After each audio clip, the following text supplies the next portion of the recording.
বলতে চাই, নতুন বাংলাদেশে আর নতুন করে চাঁদাবাজ হতে দেওয়া হবে না। আলেমদের থেকে মাইক কেড়ে নিবে এমন বাংলাদেশে ফিরে যাওয়া যাবে না। কোন দুর্নীতিবাজার প্রশ্রয় দেওয়া যাবে না।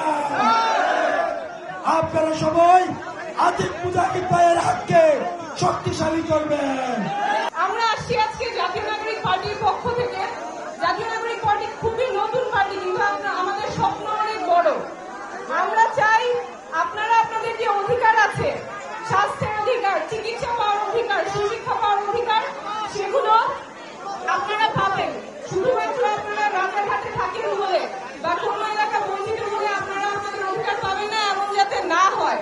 এখানে যে ছোট ছোট ছেলেমেয়েরা আছে, ক্লাস 8-এ পড়ে, কিছু স্টুডেন্টরা আসছে, ছেলেমেয়েরা আছে, ওদের যে স্বপ্ন ওরা বড় হয়ে ইঞ্জিনিয়ার হবে, সেটা যাতে রাজারহাটে সবচেয়ে ভালো ইঞ্জিনিয়ারিং ইনস্টিটিউটটা হয়, এই অঞ্চলে যাতে সবচেয়ে ভালো ইঞ্জিনিয়ারিং ইনস্টিটিউটটা হয়।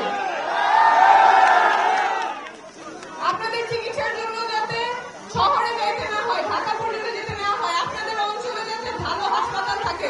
এই গণঅভ্যুত্থানকে যারা ব্যর্থ করতে যাচ্ছে, এই গণঅভ্যুত্থানের বিরুদ্ধে যারা ষড়যন্ত্র করতে যাচ্ছে, তাদের বিরুদ্ধে প্রতিহত আমরা করব 3 আগস্ট শহীদ মিনারে।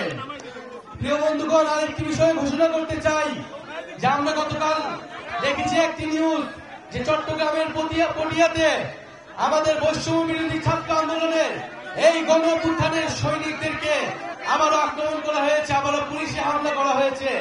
আমরা হুঁশিয়ারি দিতে চাই, যদি আবারও এই গণঅভ্যুত্থানের অগ্রনায়কদের, আমার শিক্ষার্থী ভাই ও বোনদের উপরে নির্মম ভাবে, অন্যায় ভাবে কেউ হাত তোলে, তাহলে কিন্তু এর ফলাফল ভালো হবে না।